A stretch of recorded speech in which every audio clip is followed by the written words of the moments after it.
Power couple? Or just like a couple with powers?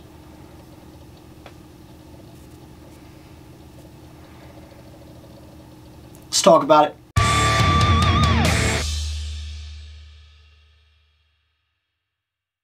So X-Men 97, finally, after all this time, feels like they wrote Scott Summers as a character. Isn't that nice? Isn't that nice? This is a leader problem. Like 1,000% a leader problem. I can't tell you how often it is that we see a character who is meant to be the leader of the team who's just like a stoic Boy Scout prick. Right? Like, it happens all the time.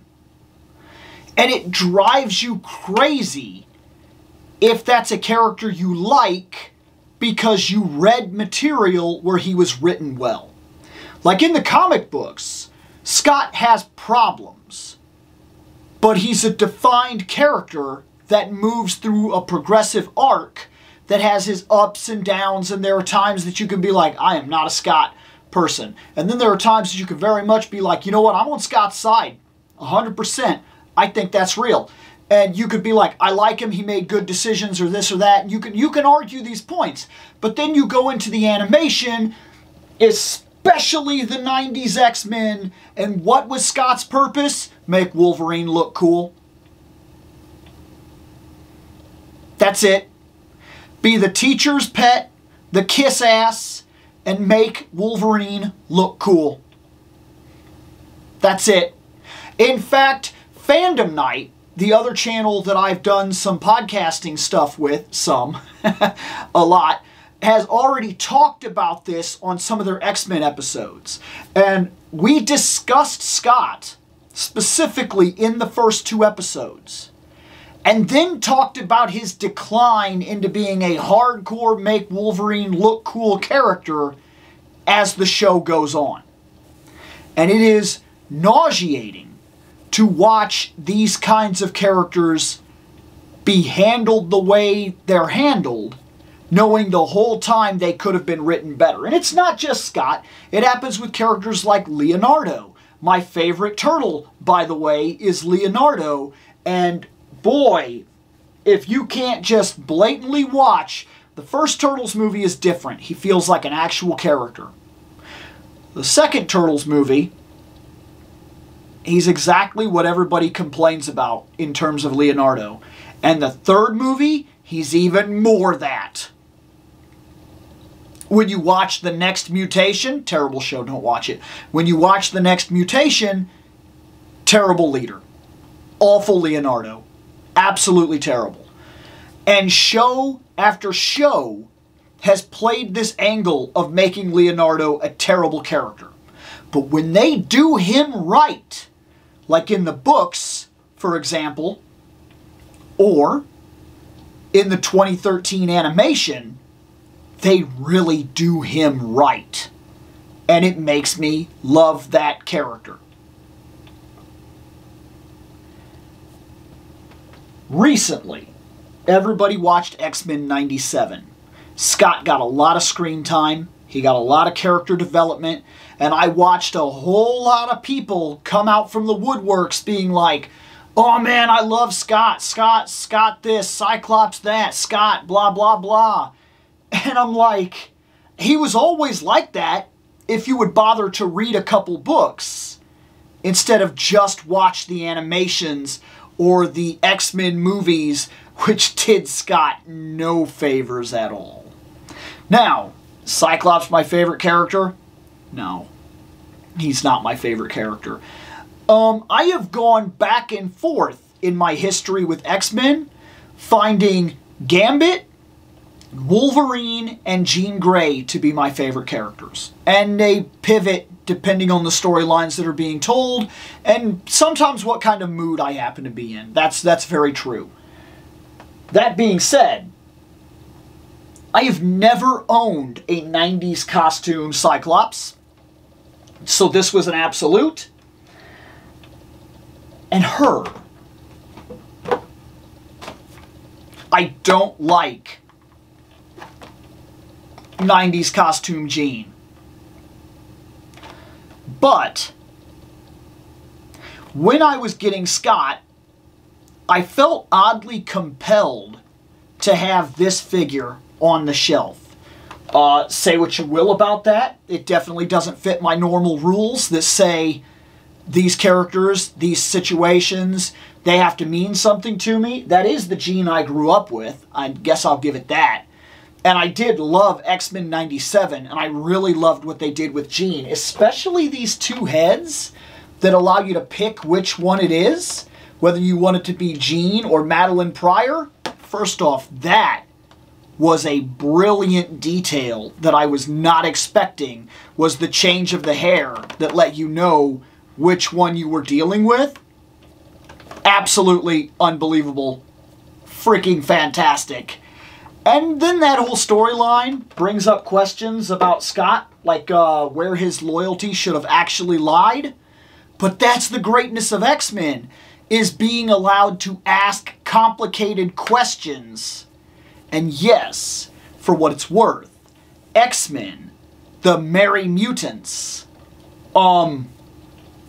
if you'd have done this show and not asked some woke, quote-unquote, questions, which I hate that term, by the way, because it's a blanket term that half the people using it don't even really know what it means, or have added their own definition so that it allows them to complain about something without actually articulating what it is and the concept that they like or don't like about a thing. X-Men, mutant kind, is the stand-in for any single minority kind of thing that anybody is dealing with. That's why people see themselves in the X-Men. It is exactly why. The X-Men is completely made up of misfits, and it is beautiful. Just like Star Trek allows me to ask questions, every single storyline in X-Men should allow me to ask a difficult, moral, or society-driven question. Not necessarily that I answer it, but that I actually consider it. And that keeps me attached to X-Men. No matter how many times I leave X-Men, when X-Men comes back to basics, I come back to X-Men. Because that's what I feel X-Men is about, and that's where it makes its home, and that's where it tells its most powerful stories in the history of all X-Men. That's where it shines. God loves, man kills. Enough said. That all being said, let's open them. I want to see that blast effect. Okay, so let's go into this. I have never, well, first off, this is the costume with Jean I hate the most. Of all the years and all the Jean costumes, I don't like this one the most. Probably followed closely by the one that's basically her wearing a sweater. I also don't love that one as well. I'm more of a Phoenix costume, original costume, and 80s green dress costume kind of Jean. That's the ones that I like. This is absolutely on the lowest peg for me in terms of costumes in general. She gets these hands right here, which we expect. To be fair, you need these kinds of posing hands or power hands or whatever if you're going to do a Jean Grey. Here is the Madeline Pryor face, and it is really good. I'm really happy with it. And in general, by the way, the face that we have for Jean is solid. This, you don't really get to see, how do I put this? This may be part of why I don't like this Jean costume. Maybe if we got rid of this face glove thing, maybe it would do her a lot of favors.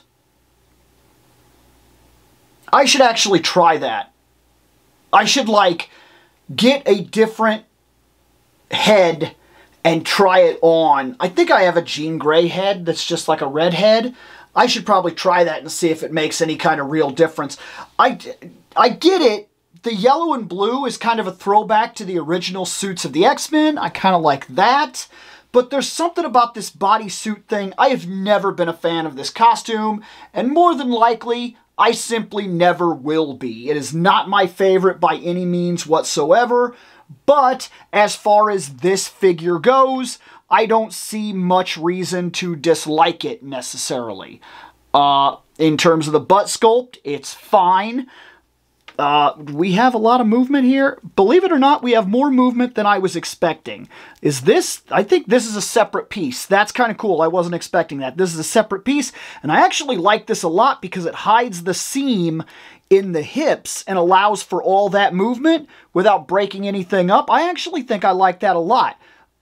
These, I'm not sure how these are necessarily held on. I don't necessarily want to pull them too hard because I don't want to cause any damages, but they don't get in the way. As far as I could tell, they move with her just fine and everything, so we're not going to have any problems with the shoulder pads. All in all, this Jean is good. I like this hand right here, the hand that she starts with. I actually think that's decent. It's just different. And I think I actually like that because every now and then I like one of my characters, one of my figures to like have a hand that's kind of unique.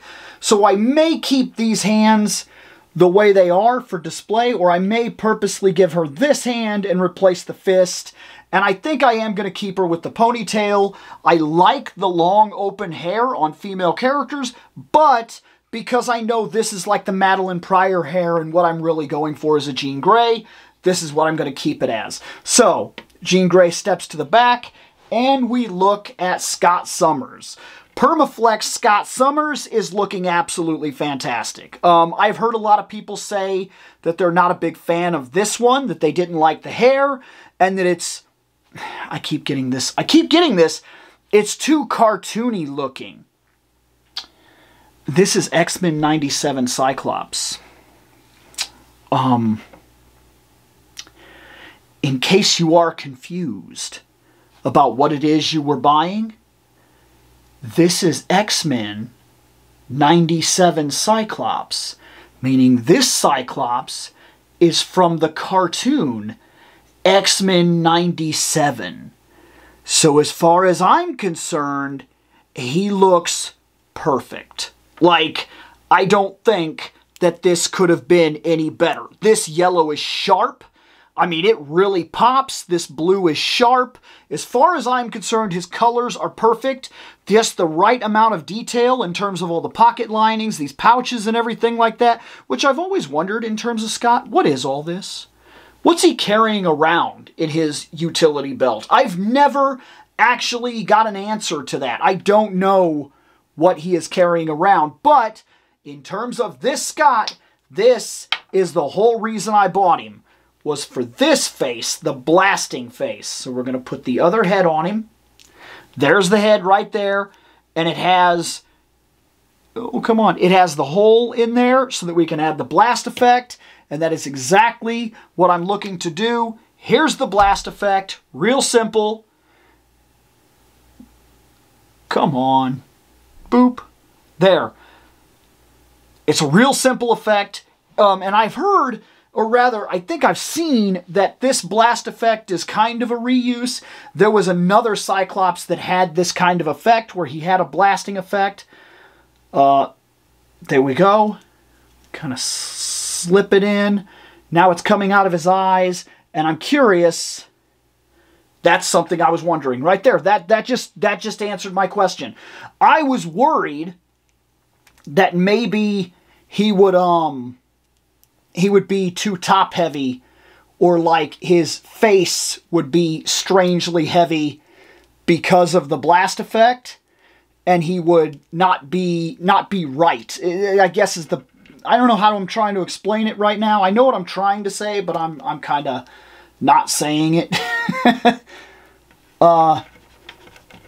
So we are going to go with something like, should we do like this? Or should we have him more up, maintaining himself, right? Kind of blasting. I don't know. This is what I was wondering, was how would this actually look blasting away at something? And it looks like it works from what I'm seeing. And I'll bet you could get that iconic blasting to the skies type of thing like this. There are other hands here. There's the trigger hand to actually push the thing on his push the button on the visor, and then there are punching hands. Can he look all the way up? Actually, he can look crazy up, so he can get this thing going. Simple enough. Get him a slight edge here. Kind of what we're looking for. Let's get that knee to actually work with us. And there it is. Turn the hands in. Bam. We kind of have it. I'm just kind of going off random memory, but that's pretty much it. That looks really goofy right there because of the way the neck joint is. But the fact that he can even do it at all is really cool. Now I got to find a good pose for him because this is what I wanted. I wanted this blast effect. So I think I'm going to go with this hand, and I think I'm going to go with this hand if that's possible. And they are opposite, so I can actually do that, and I'll set them up, and I think I'll be more than happy. This is my first ever 90s Cyclops. It's probably going to be a long time before I ever replace him. There. X-Men Scott Summers and Jean Grey added to the shelf. I can't hate them. I actually think they work very well for what they're worth. Jean is still feeling, and this is a female line. This is a female problem in the line. Most of the female bodies feel inferior in terms of build to the male bodies. I've heard time and time again that the Black Widow body is phenomenal. I don't know. I don't know. I own one. I've yet to open it. I know I'm so behind on so many figures, but that's the nature of this. I like to open these and give real ideas as I do it. I don't like to open them, spend like a week with them, and then come in here and talk about it and only film when I have the free time to do it.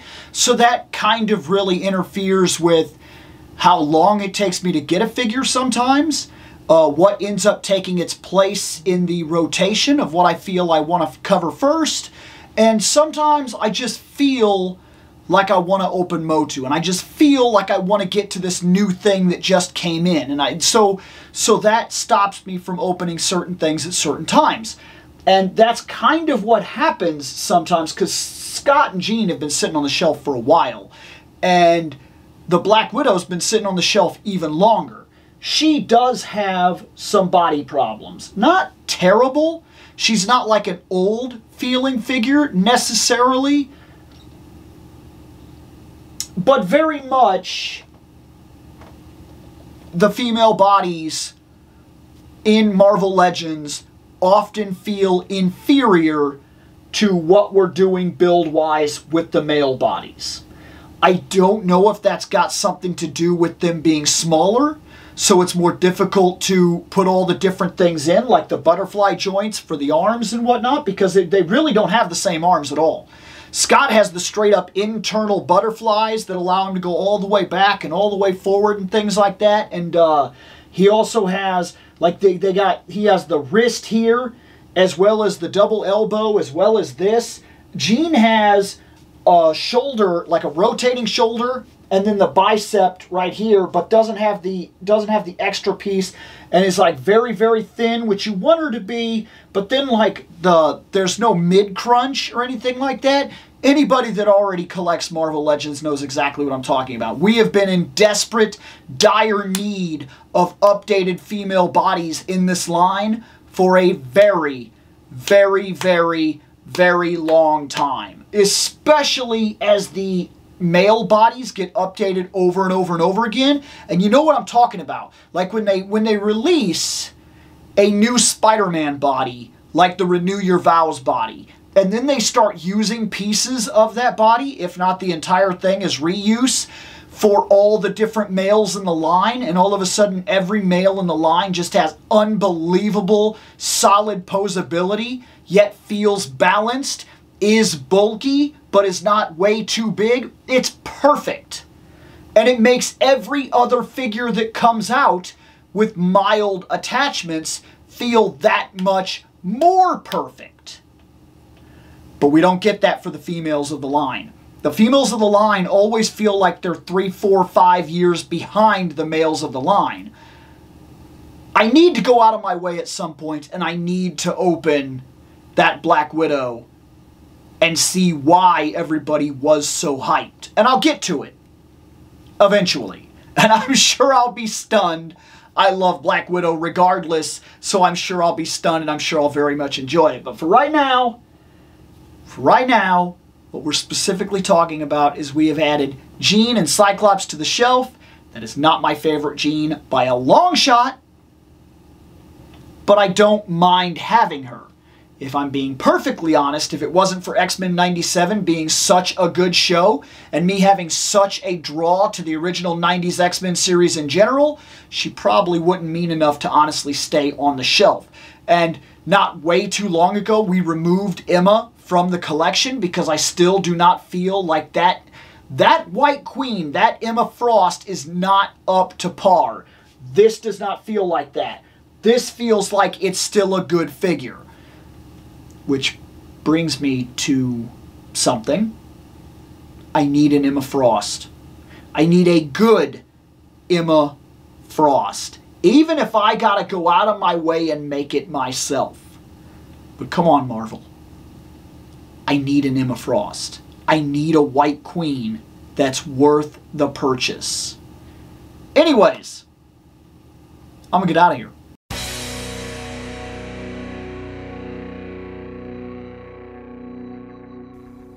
I have spoken. Take what you will from it.